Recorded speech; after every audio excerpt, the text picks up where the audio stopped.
For decades, fans of Simon and Garfunkel have wondered what truly led to the heartbreaking end of one of music's most iconic duos. While their melodies and harmonies remain timeless, the friendship behind the music quietly unraveled, leaving many to speculate on what really happened. Now, as more insights come to light, the real reasons behind their separation are becoming clearer, and they're far more human than most imagined.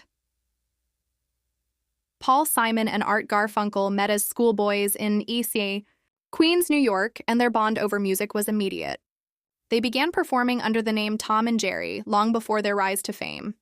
As Simon and Garfunkel, they would go on to become voices of a generation, with hits like The Sound of Silence, Bridge Over Troubled Water, and Mrs. Robinson cementing their legacy. But behind the beautiful music were two individuals with very different personalities, ambitions, and visions for their future. One of the core tensions stemmed from creative control. Paul Simon, the primary songwriter, began to feel that his work was being overshadowed by the attention given to their image as a duo. While Art Garfunkel possessed a voice that brought Paul's lyrics to life, Paul reportedly felt frustrated that his role as the creative engine wasn't always recognized. At the same time, Art was increasingly drawn to acting and took on roles that pulled him away from their music, notably his part in the film Catch-22. This created resentment, especially when Simon felt left behind creatively and emotionally. During those periods, their communication reportedly suffered as egos clashed, and old childhood dynamics resurfaced. Despite their success, their friendship began to deteriorate under the pressure of fame, differing priorities, and unresolved personal tensions.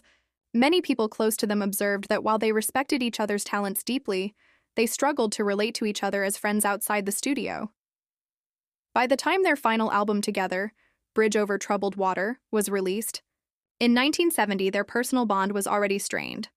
Although it became one of the most celebrated albums in music history, it was also the beginning of their end. After the album's release, they officially parted ways.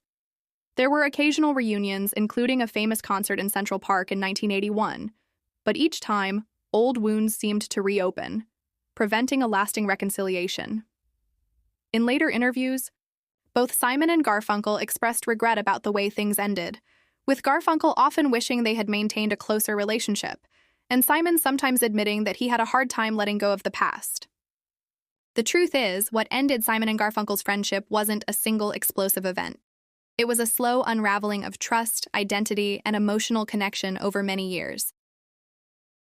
Now, as the dust of time has settled, fans can see their story, not as a dramatic falling out, but as a deeply human journey between two friends who created something extraordinary, yet ultimately couldn't sustain it. Their music endures, even if their friendship could not.